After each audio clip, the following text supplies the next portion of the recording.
여러분 비수기잖아요. 좀 봐주세요. 올해 뭐 듄이나 뭐 이런 거 뭐 나올 거잖아요. 그쵸? 뭐 오디세이나 뭐 그런 거 나올 거잖아요. 그때 진짜 열심히 할게요. 물론 오늘도 진짜 열심히 준비하긴 했습니다. 하지만 이런 영화도 있는 거잖아요. 제가 오늘 보고 온 영화는 영화 굿포춘입니다. 이거 근데 들어보신 분이 많지 않을 것 같아요. 지금 뭐 딱히 뭐랄까 하이프 받고 있다고 할까요? 뭐 그런 영화는 아니어가지고 저도 사실은 이 영화를 왜 봤냐? 라이브를 켜야 한다는 의무감. 그리고 라이브를 켜려면 영화나 드라마나 뭐 애니메이션이나 어떤 작품 이야기를 해야 한다는 그 의무감 때문에 본 게 없잖아 있고요. 아무튼 제가 오늘 보고 온 영화는 굿포춘이고요. 2026년 1월 7일에 개봉한 영화입니다. 아지즈 안사리라는 감독이 연출을 맡았고, 아지즈 안사리, 세스 로건, 키키 파머, 산드라 오, 그리고 키아누 리브스 등의 배우가 출연을 했습니다. 키아누 리브스는 뭐 너무 유명하죠. 콘스탄틴이라거나 존윅이라거나 심지어는 이제 사이버펑크 2077이었나요? 게임에도 나오죠. 굉장히 유명한 배우고, 그리고 제가 이제 아지즈 안사리라는 감독이 연출을 맡았다고 했는데 이 감독을 배우에서도 소개를 드렸잖아요. 감독이 감독 겸 주연을 맡은 그런 영화입니다. 바로 줄거리를 설명을 드릴게요. 가브리엘이라는 천사가 있어요. 이 가브리엘이 키아누 리브스입니다. 가브리엘이 어떤 천사냐면 운전 중에 문자하는 사람들을 보호하는 천사예요.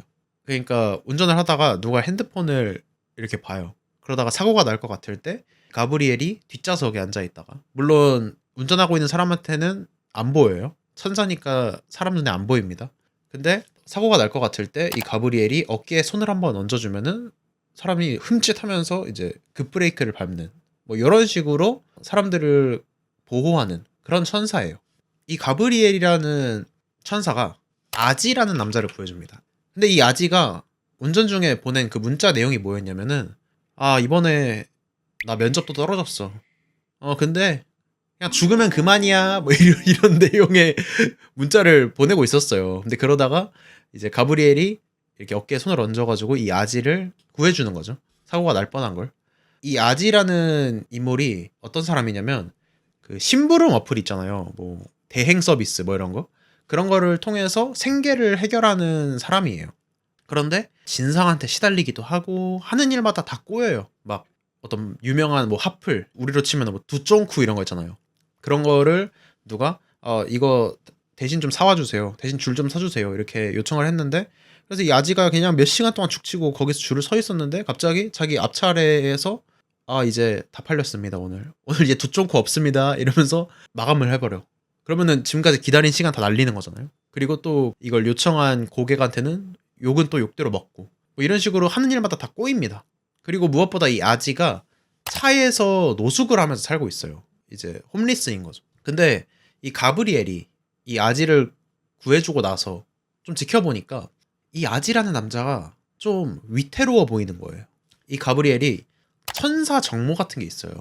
거기에 나갔다가 아즈라엘이라고 길 잃은 영혼을 담당하는 천사가 있는데, 그 천사의 썰을 듣고 얘가 완전히 꽂힌 거예요. 거기에 길 잃은 영혼 담당이라는 게 뭐냐면 스스로 목숨을 끊으려는 사람들한테 희망을 주고 다시 살게 만드는 그런 종류의 천사인 거예요.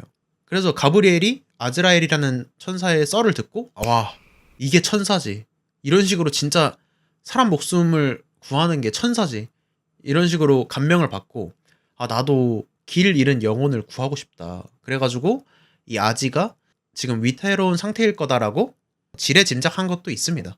근데 사실 아지는 그냥 이런 삶에 적응을 해버렸어요. 그냥 이렇게 뭘 해도 더럽게 안 풀리는 이 삶에 그냥 적응을 해버렸어요. 근데 이제 가브리엘은 아니야, 너 지금 위태로워, 너 지금 극단적인 선택을 할 것만 같아, 뭐 이런 식으로 이제 오해를 한 거죠. 착각을 한 거죠, 일종의. 아무튼 이 가브리엘이 아지 앞에 나타납니다. 그러고는 이제 뭐라고 하냐면 지금 돈이 없어서 삶이 너무 힘드시죠? 하지만 제가 당신의 미래를 보여드리겠습니다, 이러고 미래를 보여줘요. 이 아지의 미래를. 왜냐면 아즈라엘의 썰을 듣고 얘가 감명을 받았다고 했잖아요. 이 아즈라엘이 썰에서 뭐 그런 식으로 사람을 구했어요. 이 사람의 미래를 보여주는 방식으로. 너 이렇게 미래가 앞으로 창창하니까 좀 더 살아봐. 뭐 이런 식으로. 근데 이 가브리엘이 보여준 아지의 미래가 개판이에요. 진짜 소변통에 일을 봐가면서 하는 그런 택배 회사에서 일을 하고 장인 장모 집에 얹혀 살고 강아지를 키우는데 병에 걸렸어. 근데 이 강아지 치료비를 댈 돈조차 없어. 그래가지고 이 강아지를 안락사 시켜야 돼. 뭐 이런 미래를 보게 된 거야. 그래서 아지가 야 차라리 보여주질 말지. 그냥 개판이잖아. 이러면서 오히려 삶에 대한 희망을 얘가 더 잃어버립니다. 그러니까 이제 가브리엘이 당황한 거죠. 이게 아닌데? 뭔가 꼬였다. 그래가지고 무리수를 둬요. 이 가브리엘이 어떻게 하냐면 이 아지한테 그러면은 지금 너가 돈이 없어서 그렇게 불행하고 너가 본 미래에도 다 너가 지금 돈이 없어가지고 불행한 건데 과연 부자라고 해서 다 행복할까요? 그러고는 이제 금수저 벤처 투자자인 제프라는 남자가 있어요. 이 남자와 아지의 삶을 바꿔줘요. 이 가브리엘이. 그래가지고 일주일 동안 이 부자인 제프의 삶으로 너가 한번 살아봐라. 과연 부자라고 해서 행복하기만 할까? 이런 식으로 이제 인생을 바꿔준 거죠. 그리고 이제 가브리엘이 일주일 뒤에 아지를 다시 찾아가요. 자, 일주일 동안 한번 살아보니까 어떠세요? 부자도 부자 나름의 고충이 있죠? 그러니까 아지가 아니요? 개꿀인데요? 이렇게 얘기를 합니다. 그래가지고 저 안 돌아가고 싶은데요? 저 그냥 계속 이 부자 인생 살래요 그냥 이렇게 된 거예요. 근데 가브리엘은 이제 당황한 거죠. 얘가 일주일 동안 살아보면은 부자도 역시 부자 나름의 어떤 고충이 있고 힘든 부분이 있고 이렇게 생각할 줄 알았는데 아니요 개꿀입니다. 이렇게 얘기를 하니까 얘가 얼탄 거야. 근데 생각해보면은 이 제프라는 남자는 가만히 있다가 자기 삶을 그냥 도둑 맞은 거잖아요. 그리고 이제 이 가브리엘이 쓴 일종의 이 마법 같은 게 아지가 저 돌아갈래요 원래대로 그냥 저 원래대로 그냥 그 차에서 먹고 자고 하면서 그 심부름 알바 하면서 사는 그 인생이 더 좋은 것 같아요. 저 그냥 원래대로 돌려주세요 라고 진심으로 말하지 않는 한 돌아갈 수 없어요. 그러니까 얘는 그냥 자기 인생을 통째로 강도 맞은 거야. 얘는 이제 반대로 평생 차에서 생활하는 노숙자가 돼야 되는 거예요. 완전 대형 사고를 친 거죠 이 가브리엘이. 이제 이 일이 가브리엘의 상관인 그런 천사 귀에도 들어가가지고 이 가브리엘이 날개를 반납하고 천사니까 날개가 달려있거든요. 이 가브리엘이 날개를 반납하고 인간으로 강등당해요. 너는 이제 아지와 제프가 다시 원래대로 아지는 다시 원래 차에서 자는 노숙자 제프는 다시 원래대로 금수저 벤처 투자자 이 삶으로 돌아가기 전까지 너는 천사 박탈 너는 인간으로 살아야 된다 이렇게 됩니다. 그래서 이 영화 굿 포츄는 인생이 뒤바뀐 아지와 제프 그리고 이 인간이 된 천사 가브리엘 이 세 남자의 이야기를 다룬 그런 영화라고 보시면 돼요. 굉장히 쉽죠? 저는 이제 이 영화를 어떻게 봤냐면 이 영화는 꼭 냉장고를 부탁해 같은 영화예요. 이게 뭔 말이냐 결국에는 인생을 바꿔 사는 얘기인 거잖아요. 그러니까 사실 이런 소재나 장치는 흔하다고 생각해요. 예를 들어서 뭐 한국에는 시크릿 가든 있고 또 뭐 미지의 서울도 비슷한 결이죠. 일본으로 가면은 이제 너의 이름은 미국에는 뭐 페이스 오프 뭐 이런 영화들 있죠. 인생 바꿔 사는 영화들. 물론 이제 영혼이 바뀔 수도 있고 몸까지 바뀔 수도 있고 아니면 어떤 마법적인 요소가 작용할 수도 있고 뭐 아니면 현실적인 그런 요소들이 원인이 될 수도 있겠죠. 그런 어떤 세부적인 디테일은 다르지만 결국에는 이 주인공이 자신이 살아보지 못한 또 다른 삶을 사는 거잖아요. 이런 거를 이제 뭐라고 하냐면 바디 스왑 아니면은 바디 스위치 이렇게 부릅니다. 이런 장르를. 이거 다 모르겠다. 나 이거 다 뭔지 모르겠다라고 하시면은 이제 왕자와 거지 아시죠? 이거 생각하시면 돼요. 이거 준비하면서 알았는데 저 이거 안데르센 동화인 줄 알았거든요. 근데 이거 마크 트웨인 소설이더라고요. 저 이거 이번에 처음 알았어요. 그러니까 이 바디 스왑, 바디 스위치 요 장르는 무려 이제 마크 트웨인부터 이어져 내려온 굉장히 유구한 역사를 가진 그런 장치라고 볼 수 있습니다. 그러니까 이거는 음식으로 치면 만두 같은 거예요. 냉장고에 열어보니까 그냥 만두가 있는 거야. 그러니까 이 시크릿 가든 얘는 뭐 비비고예요. 그리고 너의 이름은 얘는 교자인 거야. 굉장히 흔하게 우리가 먹을 수 있는 그런 소재인 거죠. 굉장히 우리한테 익숙하고 친숙하고 이미 너무 많이 봤어 이런 거. 이 영화는 무슨 느낌이냐면 냉장고를 부탁해서 김풍 작가님이 만든 만두 요리 같아요. 물론 제가 이제 그 요리들을 직접 먹어본 적은 없지만 조금 이단화스럽다. 그리고 단순하고 직관적인 그런 재료들을 사용해서 만든 꽤 맛있는 요리 뭐 이런 느낌이라고 보시면 돼요. 일단 이 감독이자 배우인 안지즈 안사리 이 사람이 스탠드업 코미디언입니다. 그래서 이 영화도 유머가 굉장히 강력한 무기 중에 하나예요. 키아누 리브스가 천사로 나오거든요. 근데 얘가 그냥 나오면 웃겨요. 얘 완전 치트키야. 그 키아누 리브스가 좀 어떤 신비로운 이미지가 있잖아요. 그 키아누 리브스 대표작 소개할 때 이 얘기를 하는데 매트릭스의 네오잖아. 신비로운 이미지가 있잖아요. 그리고 키아누 리브스가 좀 예수님 닮았잖아요. 그래서 천사라는 캐릭터가 되게 어울리거든요. 근데 이 가브리엘이 아까 줄거리 소개할 때도 느끼셨겠지만 되게 어수룩하고 순수한 그런 캐릭터예요. 그 느낌을 키아누 리브스가 연기를 통해서 굉장히 잘 살렸는데 계속 그 콘스탄틴하고 존 윅이 겹쳐 보여. 그게 저는 진짜 개웃겼어요. 이 영화의 엄청난 포인트 중에 하나. 이 키아누 리브스를 활용한 그런 유머 포인트들. 이게 너무 웃겼어요. 그냥 키아누 리브스 나오면 웃겨요. 그것뿐만 아니라 저한테는 전반적으로 유머 타율이 좀 높았거든요. 근데 이제 그렇게 생각하실 수도 있어요. 그러면은 뭐 일부 장면들만 그렇게 웃긴 거 아니냐. 뭐 아니면 키아누 리브스라는 이 배우 한 명한테 너무 의존하는 거 아니냐.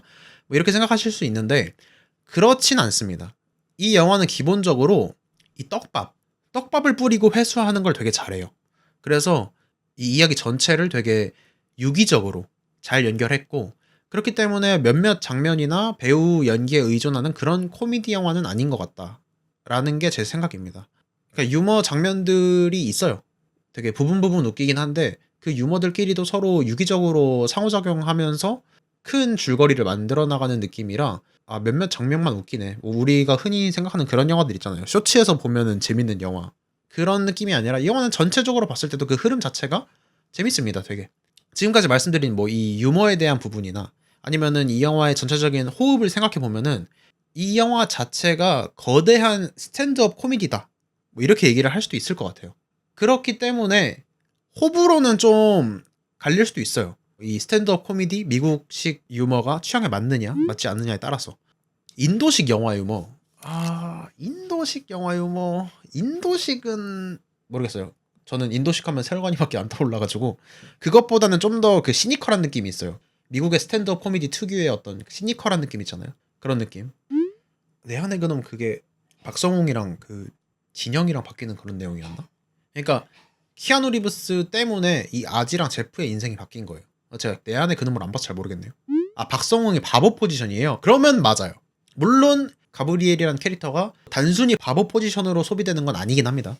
유머적으로 봤을 때는 바보 포지션이 맞아요. 근데 뭐 이건 뒤에서도 더 얘기를 하겠지만 그래서 이 영화는 그러면은 그 바디 스위치라는 이 장치와 그리고 유머라는 요소를 활용해서 그러니까 이 영화가 말하고자 하는 건 뭐냐면 그러니까 우리는 자본주의 사회 안에 살고 있잖아요. 그리고 그 자본주의 사회에서는 돈과 행복이 정비례해요. 돈이 많으면 더 행복하고 더 행복한 사람은 돈이 더 많습니다. 최소한 그런 것처럼 보이긴 하잖아요. 그런데 동시에 이 자본주의 사회는 돈이 돈을 버는 구조기 때문에 자수성가라는 게 이제 불가능해졌어요. 경제적 양극화가 그만큼 심해진 겁니다. 그러면은 나는 돈이 없는데 지금 그럼 내 인생은 망한 거야? 돈이 많을수록 행복한 거면 난 지금 돈이 없는데 내 인생은 이제 가치가 없는 거야? 이런 이야기를 하고 있다고 보시면 됩니다. 돈이 없으면 불행해. 하지만 그래도 행복할 수 있어. 요 얘기거든요. 결국에 이 영화가 말하고자 하는 게. 자, 첫 번째. 돈이 없다는 사실이 어떻게 사람을 불행하게 만드는가. 저는 이 부분에 대한 묘사는 되게 좋았어요. 일단 이 영화는 억지를 안 부려요. 그냥 쿨하게 인정하고 시작해요. 뭐 돈 많은 사람들도 뭐 그 사람들 나름의 고충이 있을 거야. 그딴 건 없어. 그래, 뭐 돈이 모든 문제를 해결해 주진 않지 당연히. 근데 돈이 많으면 대부분의 문제는 해결이 돼. 일단 그거를 인정하고 시작합니다. 사실 현실적으로 생각하면 그렇긴 하잖아요. 저는 그렇게 생각하거든요. 그러니까 마냥 막 가식적인 이야기를 하는 그런 영화는 아니라는 거예요. 근데 만약에 제가 지금 불행하다고 칩시다. 제가 만약에 불행해요. 그러면은 직전에 엄청난 시련과 고난이 있었기 때문일까요? 물론 그럴 수도 있지만 저는 그렇지 않은 경우가 더 많다고 생각하거든요. 개인적으로는. 그러니까 대부분의 경우에는 작은 불행들이 쌓여서 불행한 삶을 만든다고 생각해요. 그러니까 뭐 나 지금 두바이 쫀득 쿠키가 너무 먹고 싶어. 근데 돈이 부족해가지고 두바이 쫀득 쿠키를 그 돈 주고 사 먹을 바에는 지금 나는 원 플러스 원 삼각김밥을 먹는 게 나을 것 같아. 이런 선택들. 아니면은 여자친구 앞에서 밥을 사려고 이제 멋지게 카드를 긁었는데 뭐 한도 초과가 떴어. 이런 상황들. 되게 뭔가 인생에 있어서의 엄청난 시련과 고난 이런 건 아닌데 그냥 나를 좀 불편하게 만들잖아요. 아주 사소한 불행이잖아요. 이런 게 쌓이고 쌓여서 불행한 삶을 만든다고 생각해요. 개인적으로는. 이런 경우가 더 흔하지 않나? 라는 생각? 뭐 그런 거죠. 젠가 쓰러질 때 보면은 마지막에 뺀 한 조각 때문인 것 같지만 사실은 그 전에 이미 수많은 조각들이 빠졌기 때문에 이 젠가가 쓰러지는 거잖아요. 그런 느낌인 거죠. 아, 서글프네요. 그러니까 결국에 돈이 없으면 불행해. 이거를 이 영화에서는 뭐 이렇게 얘기를 하는 거예요. 작은 불행들이 쌓여서 불행한 삶을 만든다. 근데 지금 서글프다고 해주셨는데 사실 제가 잘못 설명해서 그렇지 이 영화는 좀 서글프다, 불쌍하다 이런 느낌보다는 좀 찌질하다 이쪽에 포지션이 좀 더 맞춰져 있어요. 그래서 보는 데 있어서 감정적으로 막 그렇게 불편하진 않습니다. 생각보다 유쾌하게 이걸 풀어냈어요. 근데 되게 공감이 돼요. 이 돈 때문에 짜증나는 그 상황들을 되게 현실적으로 잘 묘사했다. 이 부분이 저는 되게 좋았어요. 공감도 많이 되고. 근데 이제 제가 아쉬웠던 점은 이 부분이에요. 하지만 그래도 행복할 수 있어. 그럼에도 불구하고 이렇게 돈 없어가지고 작은 불행들이 쌓여가지고 내 삶이 불행해졌어. 근데 그래도 행복할 수 있어? 그럼에도 불구하고 내 삶은 가치가 있어? 이 질문에 대한 이제 답을 해야 되는데 이 영화가 저는 이 부분에 대한 설득력은 좀 부족하다고 생각해요. 어떻게 보면은 사실 이게 이 영화의 주제의식이거든요. 근데 이 부분을 너무 얕게 다뤘다는 생각이 없잖아 있습니다. 이 영화가 결국 말하는 거는 뭐 이런 거예요. 그래, 물론 두바이 쫀득 쿠키? 너가 돈이 많으면은 먹고 싶을 때 먹을 수 있겠지. 돈 걱정 없이. 아니면은 어디 파인다이닝 레스토랑 같은 데 가가지고 막 흑백 요리사 나오는 그런 레스토랑 가가지고 뭐 여자친구든 가족이든 데리고 가가지고 그냥 신경 안 쓰고 돈 쓸 수 있으면 좋겠지. 그러면은 이런 어떤 사소한 작은 불행들 이런 거 없겠지. 그러면은 너가 행복하겠지. 당연히. 근데 만약에 작은 불행들이 쌓여서 불행한 삶을 만드는 거라면 반대로 작은 행복들이 쌓여서 행복한 삶을 만드는 거 아닐까? 뭐 이런 얘기를 하는 거예요, 얘는. 이거에 대한 대답으로. 그러니까 어떤 식으로 묘사하냐면 그래, 두바이 쫀득 쿠키 대신에 원 플러스 원 삼각김밥 먹어도 삼각김밥 맛있긴 하잖아. 한잔 해. 이런 느낌. 여자친구 앞에서 멋지게 카드를 딱 긁었는데 한도 초과가 떴어? 그래도 여자친구가 있긴 하잖아. 한잔 해. 뭐 이런 느낌으로 이 행복에 대해서 얘기를 해요. 이 영화가. 적어도 이제 이 작은 행복들이라는 건 오롯이 너의 경험이고 그렇다면은 이 작은 행복들이 모여서 만들어진 이 행복한 삶도 오롯이 네 거잖아. 그러니까 너가 돈이 없어도 충분히 행복할 수 있어. 뭐 이런 느낌이에요, 이 영화. 그걸 이제 어떻게 보여주냐? 이게 핵심인데 이거를 이제 가브리엘, 키아누 리브스를 통해서 이걸 보여줍니다. 키아누 리브스가 되게 어수룩하고 되게 순진한 그런 인물이라고 했잖아요. 근데 이 가브리엘이 아까 줄거리에 설명한 대로 인간이 돼요. 일종의 징계처럼. 근데 인간이 된 다음에 고생이라는 고생은 다 합니다. 천사인데 인간 돼가지고 담배 피고 뭐 이래요. 그러면서 이제 인간의 삶이 얼마나 고되고 불행할 수 있는지를 이제 얘가 체험을 하는 거죠. 근데 동시에 인간만이 느낄 수 있는 행복도 체험합니다. 예를 들어서 처음으로 햄버거라는 걸 먹어봐. 아니면 처음으로 노래에 맞춰서 춤을 춰봐. 처음으로 친구를 사귀어봤어. 막 이런 경험들을 해요, 얘가. 그러면서 정말 아이처럼 좋아합니다. 사실 이 가브리엘이라는 인물은 아이나 다름이 없어요. 왜냐면은 천사로서는 얘가 몇천 몇만 년을 살았을지 몰라도 인간으로서는 얘가 뭐 갓 태어난 아이나 다름이 없는 거잖아요. 모든 경험이 다 처음이니까.